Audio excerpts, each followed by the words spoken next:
Биз учебный центр ачтык. Балдарга эмнеде ошо өзүбүз районда бекерге ачып, азыр бүгүнкү күндө ошо инновация деп ачтык.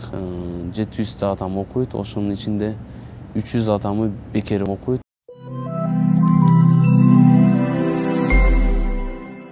Биз максат болуп атат жогорку кеңеш келгенде ошо элдердин уунусун берге жеткизиш. Себеби бизден барган адамдар эл менен улантуу мост жок болуп калып атат да. Проблеманы билиш керек. Ондан качып жече албайбыз маселени. Ошого ниетибиз бар.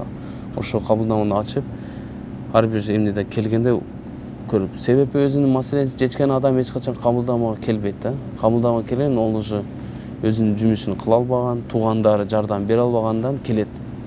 Ошого биз ачык болуп, ачып айтканын биз жеткизе албаган ошол жердин элдери бар активдүү. Бизде азыр бүгүнкү күндө өзү билесиз, элдер колу ачык, сахаваттуу биз элчи өзү. Олорду туура организовать кылса, колу келгенче жардамды даяр.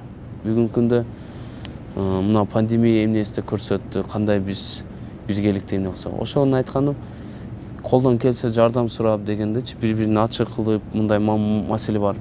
Биз азыр жаштар мындай да, совет доорунда эле мына кылып бериш керек мамлекет деген нерседе биз да мындай да, өзүбүз баштабаса бирөө бизге кылып бербейт да.